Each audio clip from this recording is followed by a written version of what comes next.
ओम नमः शिवाय। भक्तों, माँ की कहानियाँ में आपका बहुत बहुत स्वागत है। आज मैं आपको एक सास और बहू की कहानी सुनाती हूँ। किसी गांव में एक सास, बहू और उसका बेटा रहता था। बहू का नाम गौरी और बेटे का नाम महेश था। गौरी की सास बहुत कंजूस थी और गौरी को हमेशा डांटती बोलती रहती थी। अगर खर्चा घर में बढ़ जाता था तो हमेशा गौरी को डांटती।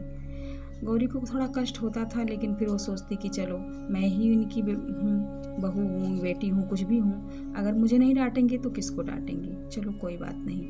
पति भी महेश जो थे उसे समझाते कि गौरी, मेरी माँ की बात का बुरा मत मानना, उनकी थोड़ी आदत है, वो थोड़ा कंजूस हैं, तो तुम थोड़ा सह लेना। गौरी बोलती कोई बात नहीं है, जैसी माँ है वैसी सास है, कोई बात नहीं है। एक दिन गौरी बहुत तेज बीमार हो गई और बिस्तर पर जाकर लेट गई। सास कहीं से घूम कर आई, देखा गौरी लेटी है तो उसे डांटने लगी और बोली कि तुम तो बड़ी कामचोर हो, जब देखो तब बिस्तर पे लेटी रहती हो, पलंग तोड़ती रहती हो, कोई काम है नहीं तुमको। वो बोली नहीं माँ, मैं सारा काम कर चुकी हूँ और अभी रात का खाना जब समय होगा तो मैं बना लूँगी, आप परेशान मत होइए। पर वो बड़बड़ाती रहती हैं, बोलती रहती हैं। इतने में महेश आ जाते हैं और बोलते हैं माँ, तुम क्यों परेशान हो, क्या बोल रही हो। वो बोली लो, तुम्हारी बीबी देखो, हमेशा पलंग तोड़ती रहती है, कोई काम काज नहीं करती है। महेश समझाते हैं नहीं माँ, गौरी तो सुबह जल्दी उठती है और सारा काम भी करती है, मुझे लंच भी टाइम पर देती है, आप क्यों परेशान रहती हो। लेकिन वो बड़बड़ाती भी बाहर निकल जाती हैं। महेश अपनी पत्नी को खूब समझाते हैं, कहते हैं देखो, मेरी माँ की बात का बुरा मत मानना, उनकी आदत है। गौरी बोली कोई बात नहीं है, मुझे उनकी बात का बुरा नहीं लगता। एक दिन एक साधु महाराज गौरी के घर पे भिक्षा मांगने आए। गौरी थाल में सजाकर लेकर निकली भिक्षा।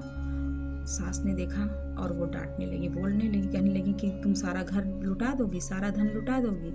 ऐसे साधु महात्मा रोज आते रहते हैं, ढोंगी बाबा हैं ये, और तुम लेकर निकल गई।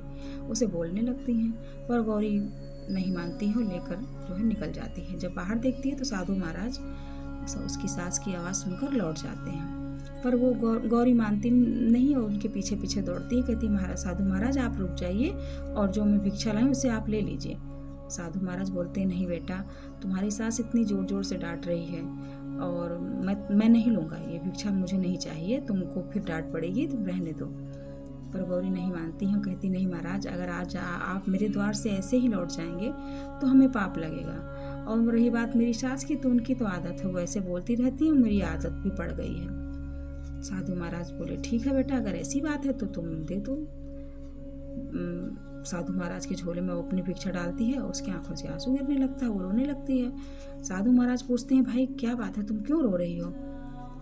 तो बोली कि साधु महाराज, घर में किसी चीज़ की कमी नहीं है, पर मुझे कोई संतान नहीं है और यही कारण है कि मेरी सास जो है मुझसे हमेशा नाराज रहती हैं, पर मैं क्या करूं, शायद मेरे भाग्य में संतान लिखा ही नहीं है। साधु महाराज समझाते हैं, कहते हैं नहीं बेटा, उपाय करना चाहिए। भोलेनाथ जो हैं सबकी सुनते हैं और तुम उन्हीं का 16 सोमवार का व्रत रहो और शिवरात्रि के दिन उनका उद्यापन करो, भोलेनाथ तुम्हारी मनोकामना जरूर पूरी करेंगे। गौरी कहती है ठीक है। जब दोबारा सोमवार का दिन आता है, गौरी प्रतिज्ञा करती है और जो है उसी दिन से वो व्रत रहने लगती है। हर सोमवार को व्रत रहने लगती है। सोमवार के दिन सुबह जल्दी उठती है, स्नान करके मंदिर में पूजा करने जाती है।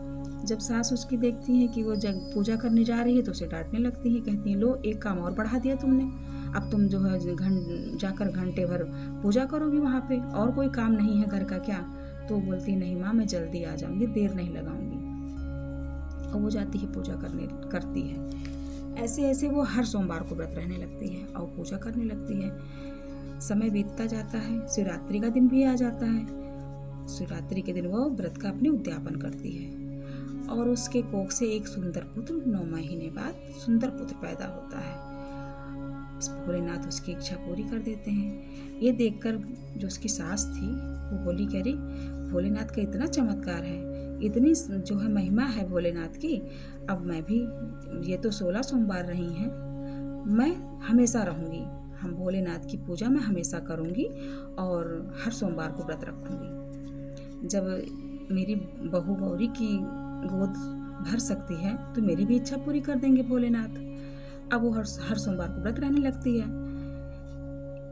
सोमवार के दिन उठती है, मंदिर जाती है, वहाँ पे जो है जल अभिषेक करती है, बेलपत्र चढ़ाती है, मतलब तन मन से बहुत पूजा करती है, हमेशा भगवान का ओम नमः शिवाय का जाप करती है और सारा दिन व्रत रहती है, पूजा करती है। समय बीतता जाता है, लेकिन वो एक कमी थी कि वो कंजूसी के कारण किसी को दान पुण्य नहीं कर पाती है। उसकी पड़ोस की महिलाएं बोलती हैं कि अरे दादी अम्मा, सिर्फ व्रत ही रहोगी, क्या दान पुण्य भी करोगी? वो बोलती है अरे क्या दान पुण्य करना है, मैं व्रत रहती हूँ, देखना मेरे लिए तो शिव जी का विमान आएगा और मैं शिवलोक ही जाऊंगी।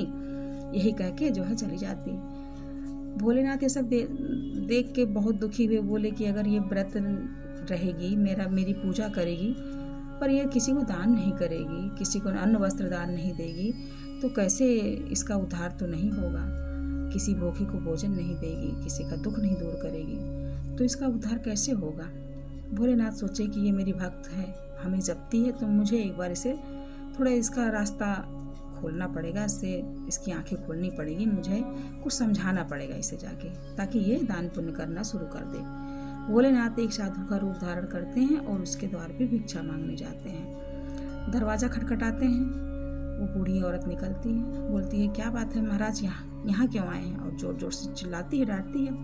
वो बड़ी विनम्र आवाज़ से बोलते हैं कि मैं कई दिन से भूखा हूँ, मुझे बड़ी जोर की भूख लगी है, तो मुझे एक ही रोटी दे दो, पर दे दो। वो बोलती नहीं, अभी हमारे यहाँ भोजन नहीं बना है, जाइए दोपहर में आना।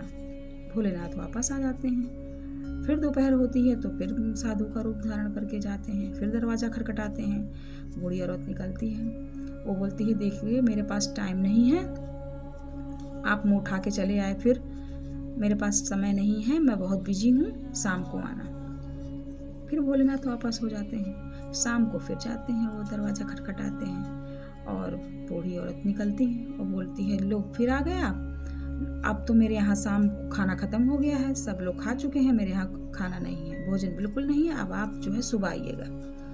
फिर भोलेनाथ वापस आ जाते हैं, लेकिन वो भोलेनाथ सोचते हैं कि बिना इसके हाथों से खाए मैं मानूंगा नहीं। सुबह होती है, भोलेनाथ फिर आते हैं। बूढ़ी औरत जब दरवाज़ा खोलती है तो उसे बड़ा गुस्सा आता है और वो बहुत बुरा भला बोलती है, कहती है कि बताओ मेरा ही घर मिला है, बार बार मैं आपको जो है जाने के लिए कहती हूँ, आप बार बार मुँह उठा के चले आते हैं, आपको और किसी का घर नहीं दिखाई दे रहा है, जाइए मैं कुछ नहीं दूंगी आपको, चले जाइए। और उन्हें भला बुरा कह के वापस कर देती है। साधु महाराज चले जाते हैं। अब भोलेनाथ क्या करें, इतना कठिन मेहनत करने के बाद भी बुढ़िया जो नहीं मानती है, तो फिर वो भी हताश हो जाते हैं। कुछ दिन बाद बुढ़िया की मृत्यु हो जाती है और उसे यम दूत जो है लेने आते हैं। तो वो कहती नहीं मैं नहीं जाऊंगी, मैं तो भोलेनाथ की इतनी पूजा कर चुकी हूँ, उनका व्रत रह चुकी हूँ, मेरे लिए तो शिव विमान आएगा तभी मैं जाऊंगी, मुझे तो शिवलोक जाना है, मुझे यमलोक नहीं जाना, मैं शिवलोक जाऊंगी। यमदूत बोलते हैं नहीं, तुम्हारा कर्म इतना अच्छा नहीं है कि तुम शिवलोक जाओ, तुम्हें मेरे साथ ही यमलोक जाना पड़ेगा और वहाँ के कष्टों को भोगना पड़ेगा। तो वो चिल्लाने लगती है, लेकिन फिर भी यमदूत लोग उसे पकड़ कर लेके जाते हैं। तो वो जोर जोर से भोलेनाथ को पुकारने लगती है कि हे प्रभु मुझे बचाइए, देखो ये लोग मुझे लेके जा रहे हैं और मैंने आपकी इतनी पूजा की है, इतना व्रत रखा है, मेरी सहायता कीजिए। भगवान को उस पर दया आ जाती है और वो आके बोलते हैं, यमदूतों से कहते हैं इसे छोड़ दो। वो लोग छोड़ते हैं, वो भोलेनाथ का पैर पकड़ के बुढ़िया रोने लगती है, कहती है प्रभु अब मैं क्या करूं, मैंने तो इतनी पूजा आपकी की है, फिर भी मेरे साथ ऐसा क्यों हो रहा है। भोलेनाथ बोलते हैं हाँ पूजा तो तुमने की है, व्रत भी रखा है, पर किसी को दान दिया है, किसी को वस्त्र या अन्न या किसी के दुखों को सुना है और किसी का आंसू पोछे हैं, कभी किसी को एक लोटा पानी या जल दिया है। बोली नहीं प्रभु ये सब तो मैंने नहीं किया है। तो भोलेनाथ बोलते हैं तो फिर शिवलोक तुम कैसे आओगी। तो बुढ़िया को बड़ा पछतावा होता है। भोलेनाथ कहते हैं कि मैं तो तुम्हारे घर भी गया था, मैं 4 बार तुम्हारे घर जा चुका हूँ, पर तुमने हर बार मुझे भगा दिया डांट के। बुढ़िया रोने लगती है, बोलती है प्रभु मैंने इतनी पूजा की है, उसका कुछ तो फल मिलना चाहिए, एक बार मुझे कुछ दिन के लिए जीवित कर दो, मैं अपना कर्म सुधारना चाहती हूँ। भोलेनाथ बोलते हैं ठीक है जाओ, मैं तुम्हें 1 हफ्ते का समय देता हूँ, इस 1 हफ्ते में अगर तू अपना परलोक सुधारना चाहती हो तो सुधार लो। बुढ़िया फिर उसके शरीर में प्राण आ जाते हैं, वो जीवित हो जाती है। और जब उसके परिवार, उसकी बहू गौरी और महेश, उसका पोता, सब लोग देखते हैं कि उसका जो है व्यवहार ही बदल गया। वो लोगों पर इतनी दया करने लगी, इतनी प्यार से सबसे बोलने लगी, इतना दान पुण्य करने लगी, खूब बढ़िया बढ़िया पकवान बनाती और मंदिर के पास जितने भी भूखे लोग रहते उनको जाके खिलाती।